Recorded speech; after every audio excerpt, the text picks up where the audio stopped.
For RPGaDAY 2016 question 17, I'm once again going to dip into the bag of alternative questions that was thoughtfully provided on RPGaDAY's website, and I'm mainly picking this question because it made me chuckle when I was reading it. And the question is, if there were an ice cream truck delivering RPG sessions, what flavours would you like yours to carry? Now, I've always been a fan of the triple flavoured ice cream. I think it's called Neapolitan, you know, the one that has like strawberry, vanilla and chocolate ice cream in it, because you get a variety of different flavours, and I think that embodies how I prefer to run RPG sessions and campaigns. I don't tend to prefer to just go, right, I'm running a horror game, or I'm running a science fiction game, or I'm running a fantasy game, or whatever. I like to pick the initial theme, but I also like to have a couple of other things going on in it as well. So I might say, oh, I'm running a fantasy campaign, but there's some elements of horror in it. Or for campaigns like Numenera, it's, from a certain point of view, it's a fantasy campaign. It's a very sort of fantastic world, but there's also elements of science fiction and horror in it.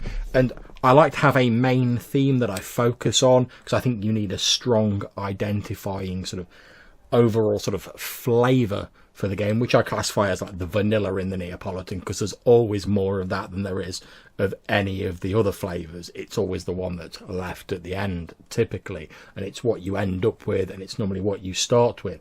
However, by adding those couple of extra things, that strawberry and that chocolate as well, you actually make the whole mix far more interesting, in my opinion, than if you just stuck to one flavour or one particular style of gaming. So even if I was going to run like a horror game like Call of Cthulhu or something along those lines, there'd probably be elements of different things in it. And if you look at the sort of writings of Lovecraft, particularly if you look at the Dreamland stories and stuff like that, there are elements of the fantastic and the sort of mythic sort of bleeding into that. I want to say mythic, I don't mean like as in the Cthulhu mythos, because obviously that's throughout all of the stories, but I mean your more traditional mythology. There's the Call of Cthulhu rulebooks in many editions have Bast, Nodens, other sort of figures of mythology talked about in them, and it's a way of allowing slightly different stories to be told within the confines of your sort of original campaign. And it also helps you keep that interest going, because anything that you're overexposed to, you tend to become very familiar with it. And as the saying goes, familiarity breeds contempt. So if you're playing a horror game and it's all unremittingly dark and grim and hopeless, it can become a little difficult to deal with. You can get to the point where, we're inevitably doomed to lose in everything, or we're inevitably going to go insane in a Call of Cthulhu session. So it can become very disheartening and easy to lose hope and lose interest in the actual game. Whereas if you say, okay, most of the world is dark and it's hazed in this fog of ignorance, but occasionally there are small victories, small points of light amidst this world-spanning, galaxy-spanning darkness, it becomes a lot easier to digest the overall themes and concepts of the game. Since if you're doomed to fail at everything, inevitably you'll probably think, well, what's the point trying? I'm just going to fail.